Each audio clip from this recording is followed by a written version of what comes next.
Hello everybody, Eric Worre here, and I am happy to bring you another top earner interview.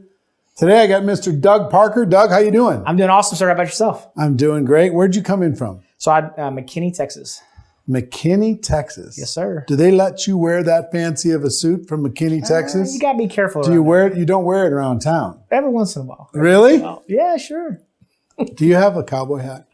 I do not have a cowboy hat. Do you have cowboy boots? I do have cowboy boots. Do you have a big cowboy buckle? No. I got the Wranglers, though. I wore them this weekend, man. I did a little bit of work.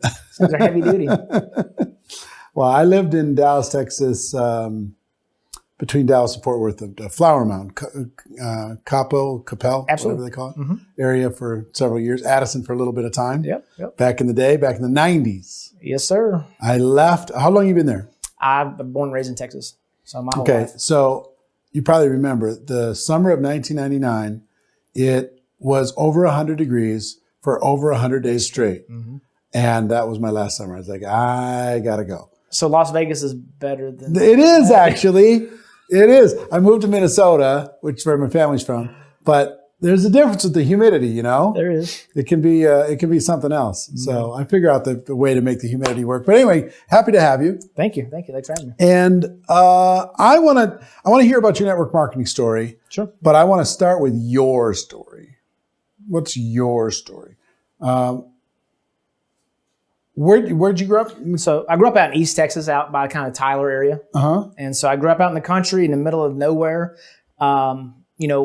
Long story short, my parents got divorced when I was 8 years old, and I had, the kind of kid had holes in my jeans when having holes in your jeans wasn't really cool. And I didn't know any different than that. That was just normal for me. There was some kids that had a little bit of money in our school and they had some nice stuff, but that was never me. I lived with my mom after my parents got a divorce, and I didn't realize it really until recently just how massive of a situation it was. I mean, she made minimum wage. She made $3 and something an hour. And it was really tough. I mean, some of our, maybe once every month or every other month, we'd go to Tyler and we would go, she'd come get me from school and we'd just take an early day. And there was this little restaurant called Casa Ole, and we would both get child's plates, and it was $1.99. And that was fine for me, but my mom would eat that just so we could go out to eat. And it was like, $4 or $5, for a meal. But that was my favorite time to be able to go do that, because it was the only time we ever got to go out and do anything. I never missed a meal. I always had clothes. I mean, it wasn't like we were just total destitute or anything, but didn't have anything. And it caused me to want to work and to make more of myself. So I raked leaves for, $5 or $10, or I'd mow lawns. I sold. When did you start doing that? When did you start wanting to earn your own money? That really, it started very young. Like even when my parents were still married, my dad and I sold little pieces of holly. He took me around in an apartment complex. We'd cut down a holly tree, trimmed it up, and then I would sell for a quarter, just regular pieces of holly at Christmas time. And it had berries on it. It was 50 cents.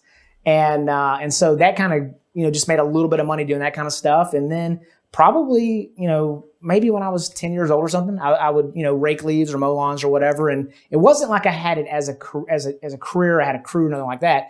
But I always just did odds and end work to make extra money.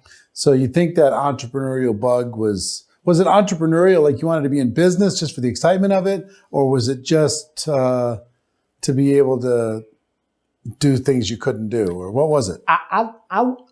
I knew the power of money back then. I mean, I knew that it would allow me to do stuff. And then, growing up, I didn't have a great relationship with my stepfather. And it was just kind of like this weird deal.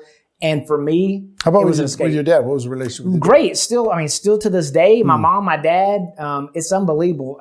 And we all get along. Whenever I start having kids, I said, hey, everybody's coming over at Christmas and birthdays. We're having one. Y'all can get along. If you don't, you won't be invited back. Pretty simple process. And we've always gotten along. So it's worked out great. So everybody's great, but I really just wanted options. And so whenever I got old enough to work, to drive a car, do those kind of things, I worked, a lot, like 40 plus hours a week while I was going to high school. And I just wanted to have enough money to get out. When I was 17, I graduated high school. I moved to Dallas, and then the rest. What'd you want to do? I just want to make money. It didn't matter, just money. I really used to think I would do, as long as it's moral, ethical, I didn't care what I did. I just want to make money. And so as a young adult, I was in car stereos. That was kind of cool. It was fun, exciting. I liked that. But then I realized very quickly I couldn't support my family on that.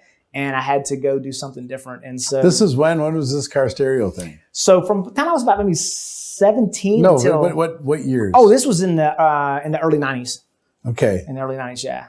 Yeah, so when car stereos were a thing. Absolutely, yeah. We would go to contests. Everybody's getting their cars all tricked out. Yeah. Putting the big subwoofers in and stuff. I had 10, 12-inch subwoofers in the bed of a truck one time. I mean, what was like the platinum standard? What was like the ultimate kick-ass setup? What was the brand? So I had Hyphonics. That was the brand that we had, but there was Orion. There was a bunch of different ones, and so. But I went with Hyphonics, and I got them to do some stuff for me when they gave me kind of. Does it even have that anymore, or is it all just? I haven't looked at it. The problem is stuff doesn't integrate anymore. When you look at the dash of your vehicle, your AC and everything's all integrated.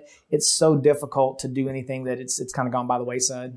Interesting. Yeah. Interesting. I remember those days. I had some friends that back when Best Buy was just starting and all this stuff, friends that had their little shops with all their speakers and stuff. They're always talking about the latest and greatest things. Mm-hmm. Yep. Fascinating. Yes, sir. Fascinating. All right. So were you a good student in high school? It's a relative term. I was pretty smart. And so, because I worked, I never did any homework. I'm not proud of this part, but I never read a book my whole entire life, when I was growing up. And I would just do enough to get by. I could make good enough grades. I remember one time in geometry, my teacher, I'd leave my books in the class. And she's like, "What are you doing?" I was like, "Well, I'm leaving my books here." She goes, "Why are you doing that?" I was like, "Because I'm not going to take them home with me. I'm not going to take them in the locker. They'll be here tomorrow. That's what I'm doing." And she basically said, "Well, you have to do the homework and this and that." And I was like, "Listen, I'll do it right up to the bell. When I get here tomorrow, I'll do as much as I can before you start. You can grade me on what I've gotten done. You can mark the rest of them wrong. I don't care. But I'm not going to homework."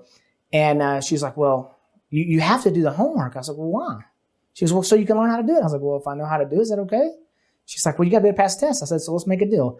If I can pass the test without doing all the homework, and I will do as much as I can while I'm here, are you okay with that?" She's like, "Well, you can't do that. Are you okay with it?" Yeah. She's like, "Yeah." So wind up, she was okay with it. We did the deal, wound up making the grades, and I made all A's and B's. And so you're a salesman in high school. Absolutely. You're selling your teachers on this since stuff. I was a little kid, yeah. No turning it off, for better or for worse. Really? Yes, sir. Full on? 100%, all the time. So like if you wanted to have candy at the grocery store or whatever, it was happening? Absolutely, yeah. Yeah, I mean, even my kids. Relentless? Yeah, my daughter, when she first started talking, she'd be like, "Dad, can I have 6 pieces of candy?" I'm like, "No, you can't have 6 pieces of candy." And she would work her way down to 1. She found out very quickly. You just ask if you want a kitten, you ask for a horse. Got to bracket in order to be able to get there. Absolutely. Smart. Yes, Very sir. smart. I have one of those too. Yeah. Always awesome. negotiating. Yeah, I mean, it's a good skill to have. So you move to Dallas and you go to work selling car stereo stuff. Yep. Figure out that doesn't work. Yeah, it was kind of a... Did you go to college or no? I've never been to college one day in my life. Okay. So you did that to go to, you're going to have that job. Then where'd you go from there? So as fate would have it, I was in the car stereo business, but we actually were going to get acquired. One of the companies I had, it was a cell phone company also. And then it was a car dealership. It's just this weird dynamic. And I was driving from one dealership to the next, and a piece of wood flew through the windshield of my car and broke my hand and put 8 pins in my hand. It was like this devastating situation where I'm a kid that has 2 kids. My wife's a full-time student. So wait. Where'd this wife and kids come in? So basically I met my wife when I moved to Dallas. Okay. My 18? My grandma said, she always told me, "You need to get a good Christian girl." And I was like, I mean, it made sense to me. Well, this was a good Christian girl. I knew her for literally for 6 weeks. We flew to Vegas and got married.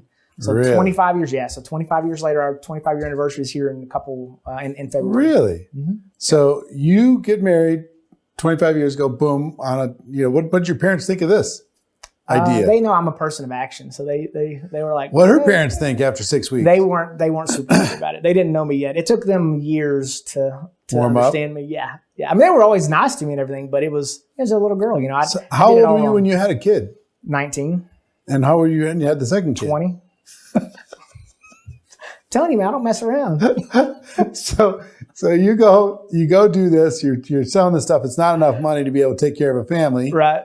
And so now that I'm caught up on the family, yeah. What's your wife's name? Julie. Julie. Okay. And she puts up with all your craziness? Barely, but yes. Okay. Yeah, she must be like a saint. She is a saint. Absolutely. All right. So this all happens. And then what happens? Yeah. So then this piece of wood flashes went to show my car. And while I wasn't able necessarily to make ends meet on just the car stereo stuff, I could always do side hustle stuff. I could always put stuff in a radio and alarm system and make enough money to get by. We were okay. But when that happened, I couldn't do that. My hand was in a cast for 3 months, and it was devastating. I mean, it was financially, I had to feed my kids, had to pay my rent for my apartment, I had to pay my car payment. And other than that, everything else went by the wayside. And, God provides in the most interesting ways. And so while it totally financially devastated us, she was going to school to be an occupational therapist. She only liked like maybe 4 or 5 or 6 months being done with that. So we had to get her out of school. I jumped into the automobile business, to the car business, because I met somebody through that circle, and they were like, you should come be a car salesman. And I was like, I don't want to be no car salesman. He's like, well, that guy made this guy made this guy made that. I said, no, I think I might want to be a car salesman, because it was about 80, 90 grand a year compared to this 30, 40, 50 grand a year kind of area I was in. And so I jumped in the car business, went to work, and I still know all those guys. They make fun of me still this day. They'll be like, I said, I have to make $2,500 a month. I mean, I have to feed my family. I have to make that. And they're like, I said, I have to have a guarantee. They said, well, we'll make you one guarantee. We guarantee if you only make $2,500, we'll fire you. And they thought it was funny because the car business is real brutal. And it really upset me. And because I felt it was a little bit disrespectful, because I was like pouring my heart out because I had to feed my kids. But they saw something in me. I'd worked with them in the car stereo business. And so ultimately, I went to work there. My first month in the car business, I made $7,800. And so it was like, blew my mind. I stayed at that dealership for 6 years. But during that process, I started a credit repair company and went back in and repaired my own credit, did it part-time. And then in 2003, I left the automobile industry after being there for 6 years. And we formally, set up this company. And then we took it, we're on the Inc. 500 3 times. And it was just, a gift from God, from something terrible happening to me that I thought, poor me, That's where all the good opportunities come from. Yeah, no question about it. And so we did that for, we've had that company now, I haven't had an employer for 17 years, but about probably about 10 years into that full time, had a situation pop up with the government. And I thought, I'll fight them to the bloody end. It don't matter to me. You know what I mean? It's like, I'm right. I'm not doing anything wrong. Was it like a tax thing? No, not at all. No, it was with the Federal Trade Commission. And it was a procedural thing. Texas law said one thing. Federal law said another thing. We felt that the state law, not that it overrode the federal law, but it gave extra protections for consumers. And because those extra protections were there, it gave us some leeway to do things a certain way. It was really like what day you charge them on, whether it was the first day or the third day. It was very minuscule. And I thought somebody will get their head screwed on straight at some point up there, and then we'll put this thing behind us and move on down the road. 5.5 years later, about $2 million in real money, they basically, in not so nice words, just said, hey, listen, you keep this up, we'll spend all your money. You may win in appellate court. We'll take the Supreme Court and you won't win there. And it just kind of shook me to the core. It's like I'd gone all in. Going against unlimited dollars. Yeah, this, sometimes you're young and dumb. And it's ego. I mean, all of it's ego on all the sides. And they want to, and it was on my part too. I mean, in hindsight, I could have settled it. They offered to me to sell it for $0 in the beginning and just don't do, and I'm like, no, then I'll have to say I did something wrong. It'll be public then because it was non-public. I was like, I don't want to ruin our reputation. Well, did that, spent the money, slowed down all of our growth. Everything just kind of came crumbling down. So we still have the company, still going strong, but about 7 years ago, one of my employees knocked on my door and starts telling me about this opportunity. We had 110 employees, and he knocks on my door one day. Network marketing shows up. Mm-hmm. So at this time, were you making a reasonable living? Oh, we were making a killing. Yeah. So 7 years ago. Yeah. Okay. Yeah. For many years. What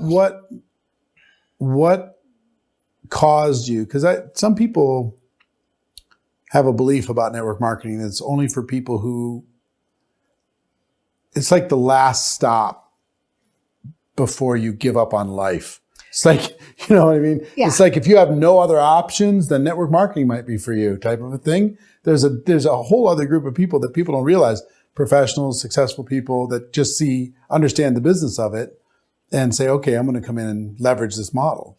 Yeah, it was. I think it was a couple of different things. So I think a big part of it was right time. He just hit me at the right time. I was looking to diversify a little bit, and I didn't understand network marketing at all. But I thought at the time, hey, I've got about 40,000 customers in this other business. I can leverage that. I can offer them, because it's in the energy space, so I can just offer them energy, and it'll be really easy. And structurally, what I did was I put my dad in above me, and I was like, hey, I'll let you have access to all of our customers. Just sign them up and do whatever you do. And like, I really wasn't planning on touching it a whole lot, but more, one thing led to another, one thing that led to another. And then it got to where it wasn't fun for me anymore at the other business. And then I was going to DC all the time. And then it was kind of an aha moment. I got on a plane, and when I was coming back from DC, and there was two. Why were you in DC all the time? We started we have a lobbying group that was up there, and we started a nonprofit, a trade association. And so it was all that to do with the industry, because we didn't have that in our industry. And then I was more of the CEO. I was doing that stuff. I was negotiating contracts on insurance stuff. It's like no fun at all. It's totally boring. It wasn't entrepreneurial stuff. It was just wasn't fun. Do you get bored easily, generally? Every 4 or 5 years. Yeah. Like it's a run. It's always a run and a grind and structure. You got to shake it up, reinvent yourself, something. Yep. That's kind of been my rhythm. It seems like every about 5 to 7 years, that seems to be the rhythm. Yep. So you get introduced to this thing. One of your customers, you said? One of my employees. One of your employees? Yeah. That's a risky thing. Oh, yeah. Going to the boss and saying, hey, I have this opportunity. Well, so the funny thing was he was pitching. He was pitching, but he wasn't. He was telling me what he was going to go do. And he had already signed up for it. He didn't tell me that, but it was what he was going to go ahead and do. He kind of wanted my opinion, blah, blah, blah. But the reality of the story was I'd recruited him to come to work for me. He was a entrepreneur also. I was like, hey, man, come over here, work for me for 6 months, just get stabilized. Then after that, hey, maybe we'll do business together, or you'll do something else, whatever. Well, this was the 6-month anniversary when he knocks on my door. So I thought he was just quitting. And then he starts telling me about it. And I was like, hey, well, is it this company? He's like, yeah. So that happened to be that the network marketing company was the fastest growing company, Inc. magazine, when we were on their list. So we were familiar with it already. I was like, well, hey, sign me up. He's like, really? So he's kind of pitching me, but not really. And I really just put a position in because I thought, I'll have my dad do it, and we'll make this deal work. But one thing led to another, and a couple of years into it, I What's the one thing that led to another that started to have you look at it? So the other business got less and less fun. I'm a super positive guy, high energy, love, excitement, all that.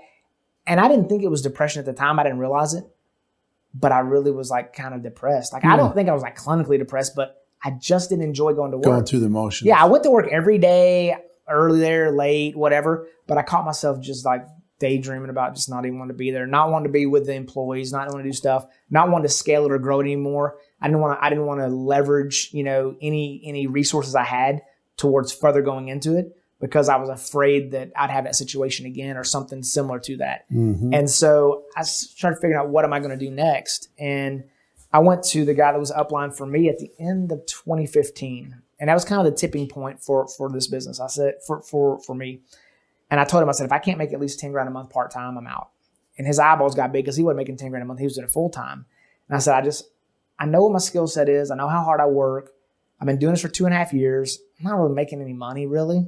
And I like everybody, but I don't need something else to do. And so I've got to focus on something, because I'm used to making money. I got 30-year commitment on a house. I got kids going to college.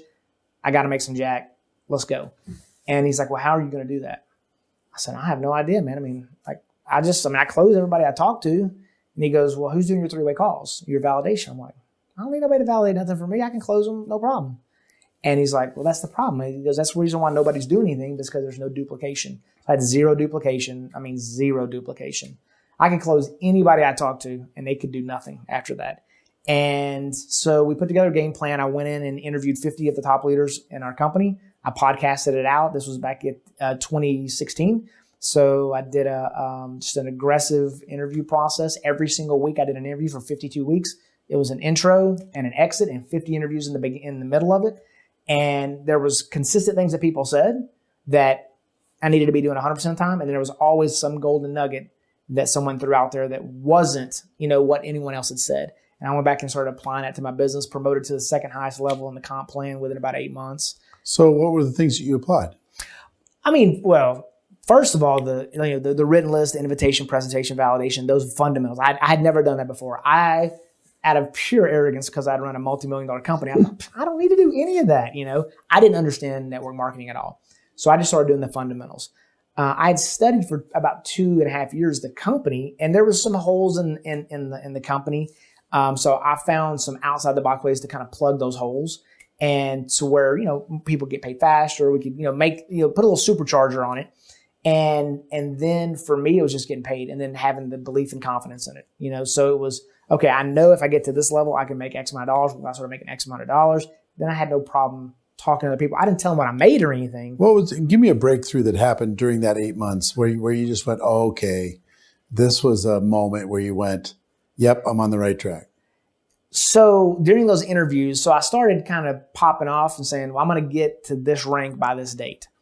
And then I'm going to get to this rank by this date. Well, I'm talking to these leaders, like high up leaders all the time. And I'm basically nobody in the business at that time. They knew I had some skills in other areas, but not in this business. That's the great thing about network marketing. Your pen level tells everything. I mean, it don't matter what you were in some past life. That's where you are in this business. And that's where I was. I was what we called a senior consultant. So I was just a second promotion level. And so the breakthrough was really when it was like in June, and our conference is in August.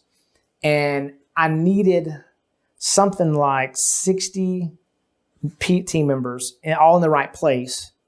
And I had 60 days left to get there. And I was like, oh man, like I've stepped in it. I went and told all these people, this is what I'm going to do. And now, and that's not the trajectory I've been on. I mean, I'm doing good. I'm making progress, but I'm not doing one a day, every single day in the right place, 7 days a week. So literally I put a spreadsheet together that day. And then like the next day I was sending it to my upline to just 3 specific people. And every single day I sent them exactly how many customers I needed, how many consultants I needed, what position. I took a screenshot of the spreadsheet and sent them every day for 60 days. And one night it was like at 11:30, and she's like, what are you doing up? Because I go to bed early. I go to bed at like 9 o'clock at night, but I wake up at like 4:30 or 5. She's like, what are you doing up at 11 something at night? I was like, I'm going to hit this goal no matter what. So I got there about 4 days before our conference, and that was a real breakthrough. And our company's real cool about a lot of stuff, and they announced some big things at the conference that technically I wouldn't have qualified for because I promoted too quickly. It was if you promote after the event. Oh, I see. And the lady called corporate and said, hey, listen, he pushed like crazy to get there before. Y'all should really let him participate in it. And then they did, and then I hit him for it twice. So I watched the goal. So yeah, but that was really the breakthrough. That run up to that last 60 days. What kind of effort did you put into that 8 months? I mean, real life. You've been hanging around for 2.5 years, yeah, and then an 8 month push. Give me a level in terms of hours a week. Yeah, so I'm a workaholic, so I reallocate, but I normally work about 80 hours a week, very consistently since I was a kid. And so what I didn't tell you was during that time frame also, my wife was diagnosed with breast cancer. So basically March of 16, she was diagnosed with breast cancer. And that 4 years ago. Yeah, 4 years ago. Yeah, she's been done with the treatment for about 4 years. So great. Yeah. So she's doing better and really excited. But one thing that hit me too was we'd been entrepreneurs. We worked side by side. I mean, you're talking about, did she put up with all your stuff? Yeah, she was actually the administrative person that cleaned up all my messes for 20 years. And we looked up and like, is it over? I mean, we thought, we didn't know how bad it was and is it truly over? And so during that run, it was, she's getting treatments, I'm making the run to do this.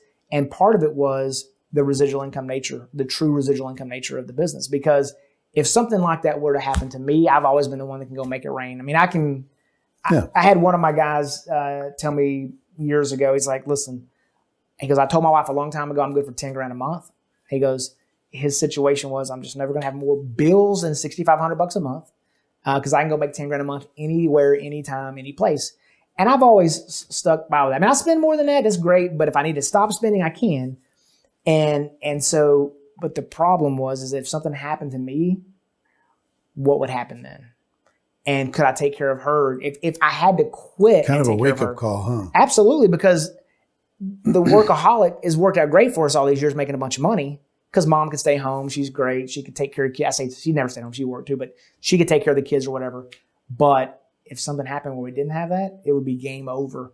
And so that was kind of the drive for me. It was like, I got to get there. I got to get to this other company. We're the ones running it. And if we were to leave and I don't even like it anymore, what happens to that? And it was this real quagmire of situations. And so, but I probably legit worked 4 to 8 hours a day, every day, 7 days a week leading up to that. I mean, I'm relentless. And then once I got to that level, I told the guy that was upline from me, the 10 grand conversation, I was like, now wait till I get promoted to the executive. Once I get there, you'll see me really work, because that's when it unlocked more of the comp. Then I went on a serious grind for real and promoted to national, which was like 40 of us out of 400,000 people in the world. And I did that in less than 2 years, which is, most of these people take 6-7 years to do that. Yeah. So you hung around for a while, you made a decision, you went after it hard. What's one thing that surprised you in that 8-month season? Is there anything that did, like, wow, I didn't expect that? I didn't expect that. So for me, it was just going through the motions of like you just have to do this to get there. And they make a big deal out of it when you get promoted. To me, it wasn't a big deal. It just unlocked comp for me. All I wanted was the money. That's all I really cared about. I didn't care about the pin, the position, the accolades. I just give me the money. So the amount of people that sometimes get there and then they think they're a big deal and they've arrived. And I'm not saying any disrespect to any of the people that have gotten. No, it's common. I tell people you shouldn't celebrate at too low of a rank. Well, I don't celebrate anything. I just want to get paid. It doesn't matter to me what my rank is. Sometimes they want to give me these nice introductions, and I'm like, listen, guys, like, you don't have to go overboard. You don't have to do none of that. Like, this is Doug. He's got a little more experience than I do. That's it. I'm cool with that. I don't need you to tell me to make me feel better. I'm cool with whatever. But that's a network marketing thing that's hard for me to wrap my head around, because it really is about setting the stage a lot. And that's not me. I just want to go to work and make money. Is it still? Yeah. It's just unlock the dollars. That's it. That's it. I mean, that's the driver. I'm money motivated. Yeah. I mean, I'm truly money motivated, and that's the goalpost. I want to help people. I want to do those things. I want to have them make me one of my. Will it stay there, do you think, even when you have enough that you don't need anymore? So I know your story, and I know you've been through some tough times and been broke before. So when I was going through that, when I was like fearful of being able to feed my kids. So when you for real been broke before, for real broke, for real, and you're like wondering, like, am I going to be able to feed my kids? I said then, I was like, God willing, I will never be this broke again. Now, I'm on the other side of it, the opposite side of that now. Yeah. And I likely will never be that way again unless something catastrophic happens to me. But it's like a fear. Do you have a number? Yeah, $10 million in the bank. 10 million liquid. Yeah, 10 million liquid, because 10 million liquid and you're making 5% $1 million a year or whatever. It's 500 grand. I got it mapped out to where if 5% net, money coming out after taxes. Yeah. That's 500 G's a year, and that's 50 weeks out of the 52. I got 10 grand a week that I can just blow and never touch my principal. Right. But then when that happens, I don't think it changes nothing, to be honest with you. I think that's just another thing you can set aside and say, okay, I've got this now. Right. Because I like to. So long as you're enjoying your life. Yeah, I love it. I love working. It's fun to me. Yeah. All right. I think that's a good number. I mean, my number's higher than 10 now, but. When I get to 10, it'll probably be something different. And I will tell you, fascinating thing. I went through 3 phases in my network marketing career, kind of emotionally. Phase 1 was desperation, just survival, finding to make, it was just very, very self-centered of like, look, I gotta just make the dollars. Phase 2 was the ambitious side of our business. And we're very good at that. The ranks, pins, trips, incentives, bonuses, all that stuff, right? I want to win, all that. So, but phase 3 kind of became, and it's a different kind of fuel. It's interesting. Phase 3 for me was, how many people can I help?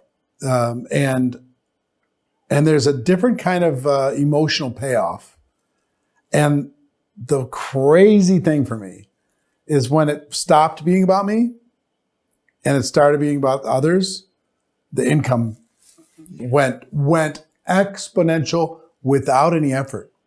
without any effort, because like the effort was always the ambition part of it, but it became effortless, and it was just like you're a money magnet. It's crazy. So there's a transition going on. So that one of the cool things, we just had our conference a couple of weeks ago, and I've got, including myself, 4 of my guys are top 50, and so I'm number 7, and then one of my guys is number 10.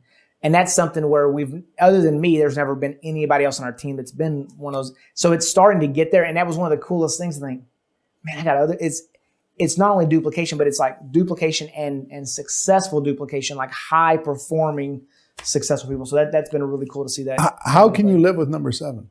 Well, I mean, it's just time. That's what I want to know. It's just time. They got a head start, but I run faster than they do. So you just got to give me a little bit more distance. When is number 6 going to fall? Well, it's pretty close. I mean, I think this year I can move up a couple spots. Some of them have a pretty good head start, but I'll put you like this: there's people that are smarter than me for sure. There's people that have more experience than me. There's people that have whatever more than me. But I promise you ain't gonna work harder than me. There is not a person around. That's your superpower. I will outwork you. I mean, that's just all there is to it. But I mean, look, in 4 years, you kind of went from nothing to number 7 in a big company. Mm-hmm. Just sheer will. Absolutely. Yeah. And really not knowing what I'm doing. I mean, the reason why, and we haven't really talked about this yet, but the reason why I'm in this next level, mastermind group that you've got put together is not because I'm coming here thinking I know what I'm doing. I got to the point where I felt like I had hit the top. Got to pick up some ideas. Yeah. I mean, I got great people. They've spent great time with me within my company, and anybody will talk to me that, but I don't know what else I can learn. You've learned what you can learn, yeah. Yeah, and so I had to go outside of it. And I talked to a couple of other people that do training and different things, and I watched GoPro last year virtually because I had a corporate thing in Houston I had to go to, and I couldn't be 2 places at one time. And I heard you talk about this thing, and I immediately sent an email. I was like, "Hey, what is this thing? What are the qualifications? What does it cost?" Because it was very cryptic how you said it in there. Right. And just so you know, this is a mastermind group for 6-figure earners and above. The average earnings in the group is about $900,000 a year. We get together once a week and share ideas, and we get together 2-3 times a year in person in order to be able to share ideas. So it's a peer group. People sharing the best ideas and practice strategies. It's fun. We had a new member yesterday making $1 million a month. Did that mess you up? Absolutely. Messed me up. And the new guy that I brought into the group messes both up in a good way. $1 million a month. And $3 million one year. One time she made $3 million in 1 month. Yeah. She's a powerhouse. I love it. I mean, because it's a great equalizer of, yeah, I'm doing okay. Yeah, I came out of nowhere and now I'm here and that's great. And yeah, I'll make it. I'll keep going up the ranks. But then compared to some of these other people, there's Danian in our group that, the kind of jack he's making. I mean, it just makes me think, I love success. I love seeing other people's success. Them having success doesn't take away from my success. So it doesn't concern me in the slightest little bit, but it lets me know it's out there. It's out there to be had. You just got to go get it and figure out how do you do those things. Right. What's your favorite thing about network marketing these last 4 years? What do you like the best? I really like the camaraderie. I really like the teamwork, the helping people to build stuff. This guy, I'm telling you, it's a little different because in traditional business, there's a winner and a loser. And in our business, like if you're on Wall Street, to go get the money, you got to take it from somebody else. Well, and here's what So Zig Ziglar was a mentor of mine. Zig used to say, if you'll just help enough other people get what they want in life, you'll always have what you want. I mean, I've read all of his books, all that, but I mean, I've been to Born to Win. I truly got to know him. And I always tried to help people. And it was the weird thing in traditional business. I helped them so much, they would leave me. They become your competition. But absolutely. And then it was an ugly situation. And I hated that part of it. And it's like, I almost started not trying to help them do stuff anymore because I didn't want to create this vicious cycle. And it was like this, another conundrum. It's a weird catch-22. You want to help people, but you don't want to, turn them into your competition. Right. And cut your own legs off. And it's a crazy because you can't lock them in forever. You know? No. And you don't want to do that. And network marketing allows you, one of the kids that went to high school with my kids, I followed him for a couple of years. He was doing pretty successful in some stuff, and I recruited him for 2 years. And he actually finally jumped in, joined, went to work, supremely talented, 25 years old.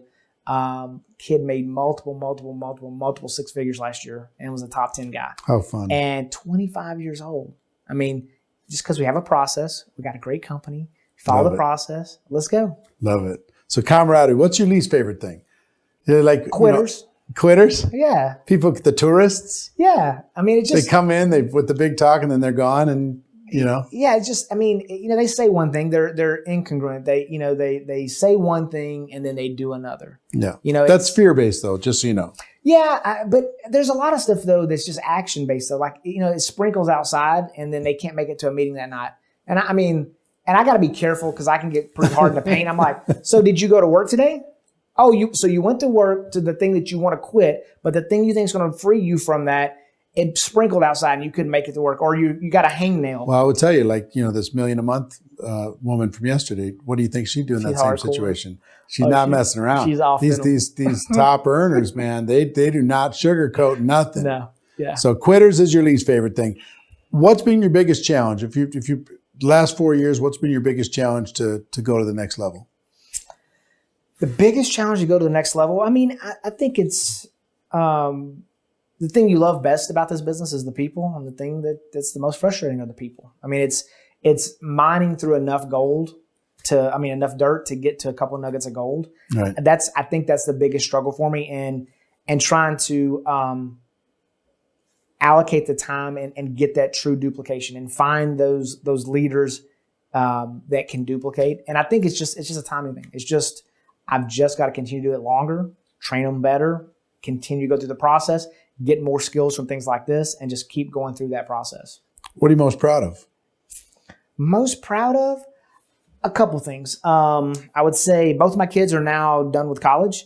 And all the money that I'd saved, I'm a good old East Texas boy. Like I said, I came from, really not much of anything, but I thought I had done a great job.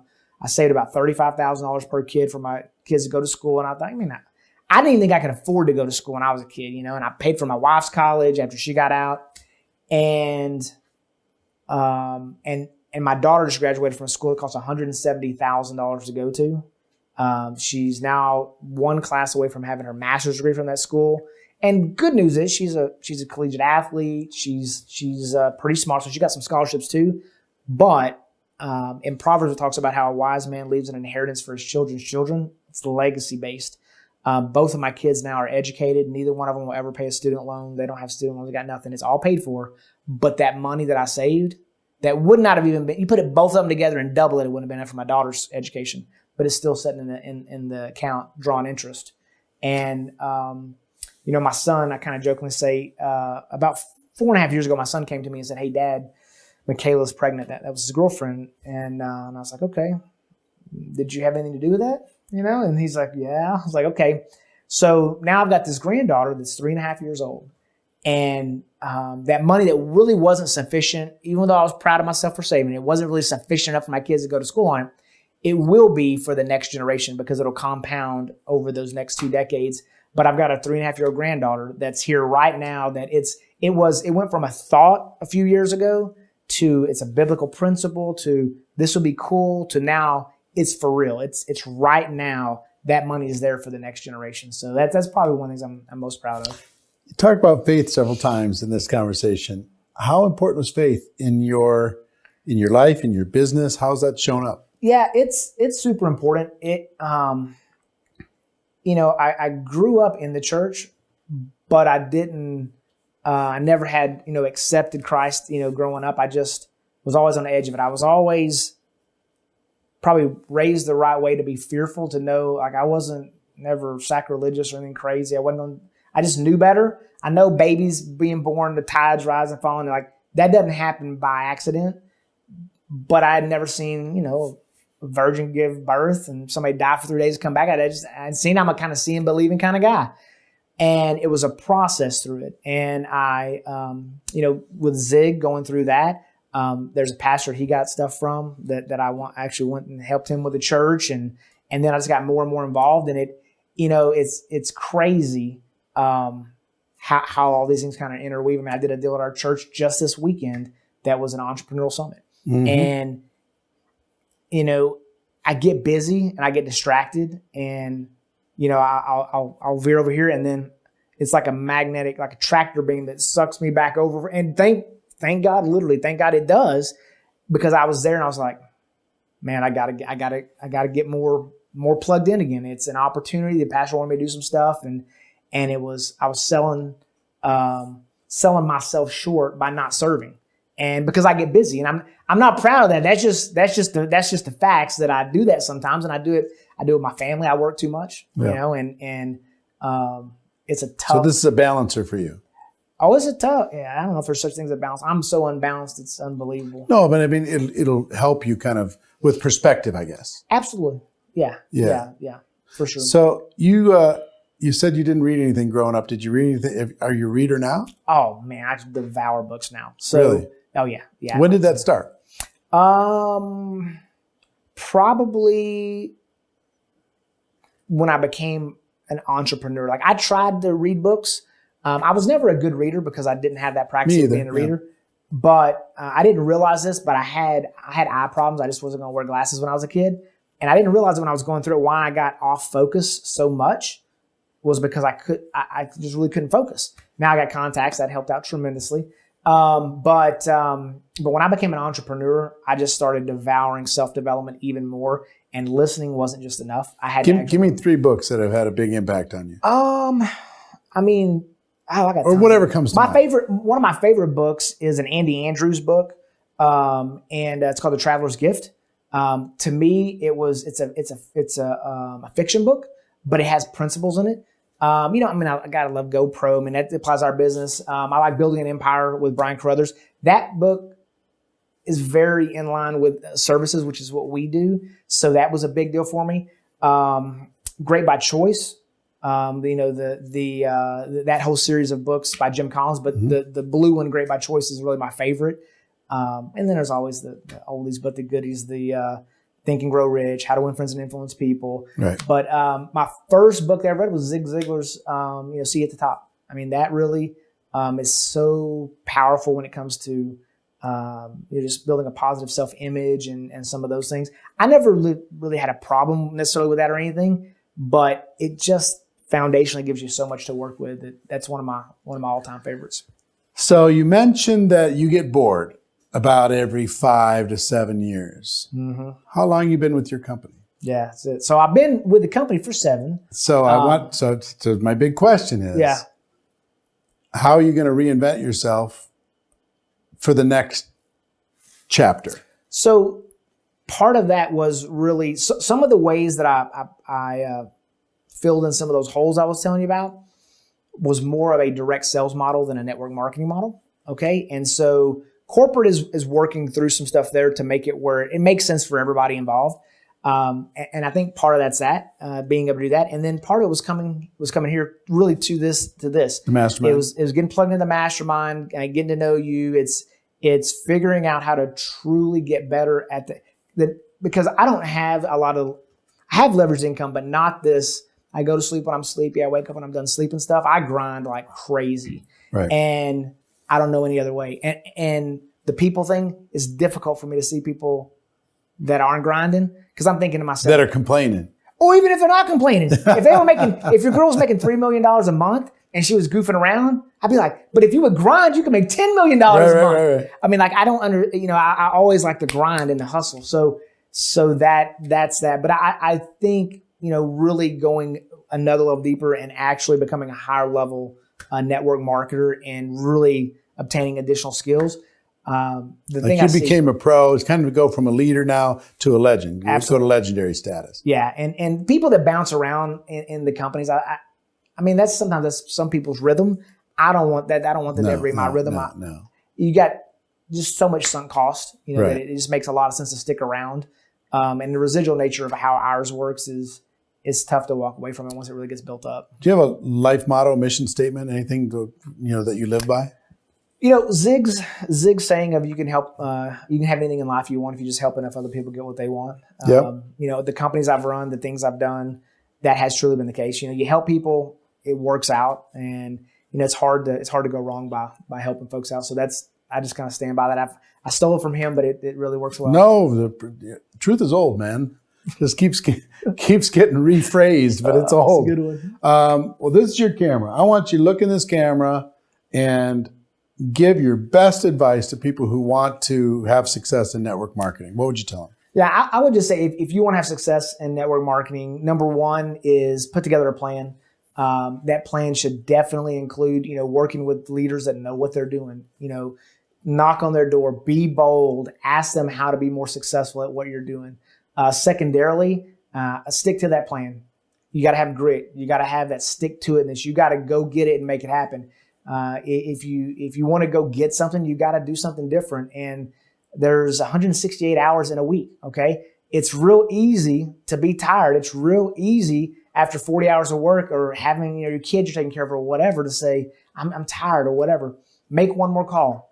That's the one thing is make one more call, 100. And then when you make one more call, make one more call. Sometimes I make one more call until my brain stops working. I'm thinking, okay, what am I doing? What's the next one I need to do? And then I'm like, all right, I probably need to check out now. I'm not worth anything now.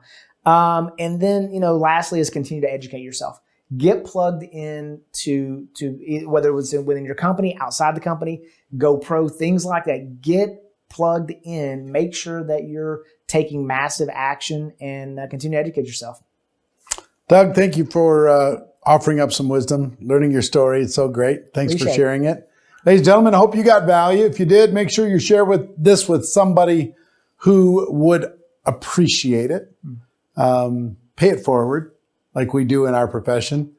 But take the information, put it to work, share it with somebody else, and we'll see you next time. Take care.